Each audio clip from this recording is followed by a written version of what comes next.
One of the most talked about scenes from the May 7th Have and Have Not trailer was the fact that it seems like Charles not only turns his back literally on Candace, but she's being forcibly removed from his room, or let me just say their room, by Secret Service. And the question is why? And if you haven't already, then be sure to check out my trailer breakdown for May 7th because I go into pretty intensive detail about pretty much every scene in that trailer.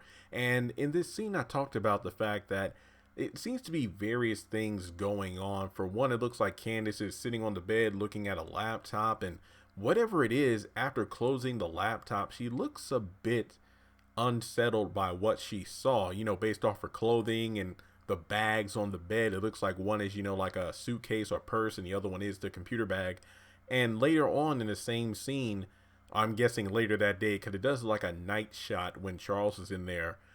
It looks like Candace is getting up with the bags on her shoulder and whatnot, but Charles is turned around and she's being taken out of the room forcibly. And then Charles looks a bit, unsettled, discouraged, guilty, it looks like on his face. And I always said, it doesn't bode well for him because, as Candace said in the episode, I believe 15 minutes, if you hurt me, I'm going to hurt you back. I think that a lot of people have been coming up with some good theories about this. I said that what if maybe, Candace did exactly what Charles told her to do, which was to, hey, look me up sometime. You'll see that all the stuff I've done in the past is nothing compared to what you've done, and it might surprise you. Could it be that? But that doesn't really make sense unless Candace is deciding, you know what, Charles, you're too much for even me. I'm about to leave. But just based off how things go down, Candace looks like she was leaving anyway because once again, she has like the computer bag and like a purse. So that's signifying that she is leaving. So if that's the case, why is Secret Service forcibly removing her? I mean, is she getting arrested or what's going on? I think the most likely theory is the fact that do you think that like the FBI, we're talking Kyle, who is the attorney general, I think isn't it? Yeah, Kyle, and dang, okay, the guy from Too Close to Home, Dax, who was playing crap. Forgive me. It's been a few weeks, so basically the guy from Too Close to Home, he was sent down to Savannah to dig up dirt on Candace Young in order to most likely use this to, blackmail or make Charles look bad because nobody in the White House even cares for him. So I'm wondering if they bring this to Charles's attention that, hey, you know what? You think you might have done quite a good job cleaning up Candace's past, but we got all this dirt. So if you go to the White House, if you bring this whore with you, we are going to take you down. Do you think that Charles decides that the White House is more important to him than Candace, which doesn't really make a lot of sense continuity wise based on his character personality and what he's shown about being the president-elect to begin with? I think that does make, well, consistency wise, it doesn't make sense. Story wise, it kind of does make sense because maybe as time goes on, he's growing more interested in the role of being in the White House despite the haters. But then it gets to the point where his desire for power is greater than his feeling. I'm not going to say love, but his feelings toward Candace, and basically giving the ultimatum of, hey, you get rid of this whore or we'll destroy your career. You choose. I think maybe he chooses to get rid of Candace, and that's why Secret Service takes her away. Because there was something interesting in the trailer when the narrator's like, what do you have when you've lost everything? And I mean, Candace even says, ironically enough, right after that, is like, I have you, you have me. And Charles is looking down like he knew in that moment that, those two weren't going to last. So what the hell is going on here? I don't know, but it doesn't look too good for Candace. And the question is, was it something that she saw on the laptop? Is Charles doing this for the sake of his political status? What the hell is going down?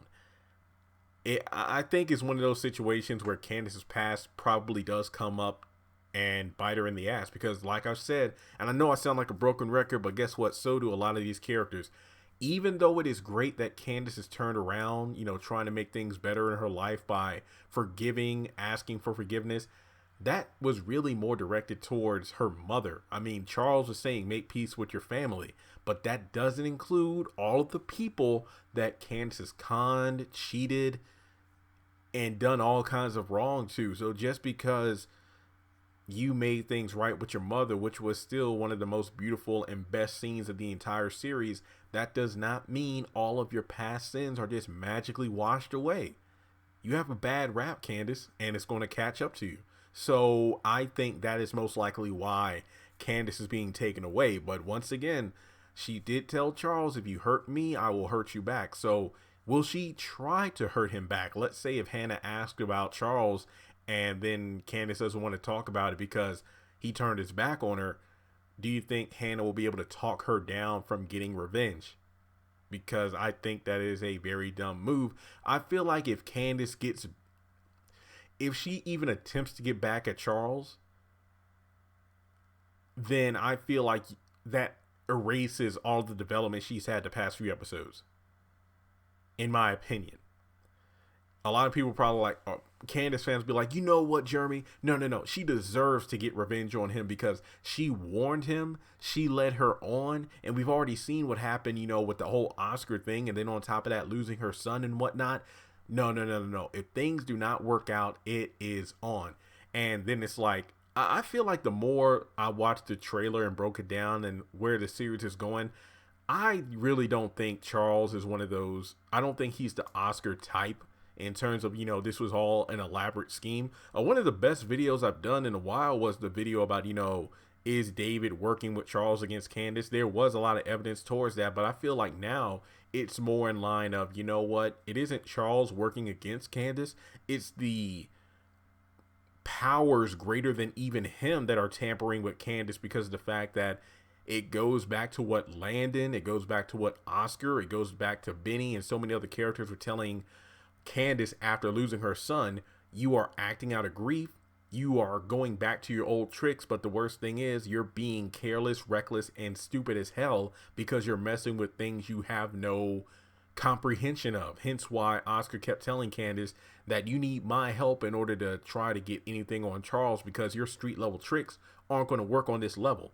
So I think her messing around with the likes of Kyle is going to screw her. No pun intended there. So let me know your thoughts in the comment section below. Why do you think Charles is seemingly getting rid of Candace? Do you think Candace will try to get revenge? Do you think Hannah will talk her down? Why do you think things are going the way they are? I mean, I feel like there's been a lot, an outpour of sorrow and support for Candace because no, she was finally happy and now she's being taken away. What's going on?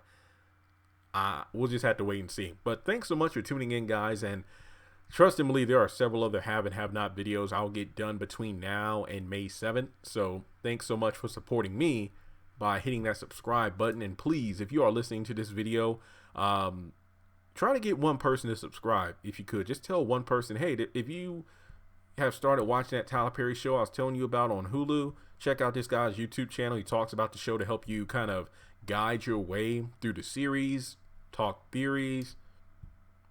It's not eerie. Yeah, I'm running out of rhyming words, but yeah, thanks so much, guys. It's really been encouraging to see these videos doing so well lately, and I hope the trend continues to grow and grow. So thanks so much for tuning in, and I'll talk to you soon. Congratulations on making it to the end of this video. If you like what you just saw, make sure to hit the thumbs up button, or if you have anything you would like to add to the video, make sure to leave your thoughts in the comment section below. If you want to keep up with me on social media, go to the description box. All of my links for social media are right there. Also, if you feel like you would like to donate to the channel, make sure to click on the link to PayPal. Any amount helps. $1, $5, $20. As a full-time YouTuber, any support from my fans really does mean a lot to me. Finally, make sure to hit the subscribe button as well as the bell notification icon. That way you're kept up to date on any new content I post to the channel. Once again, thank you so much for tuning in, and I'll talk to you in the next video.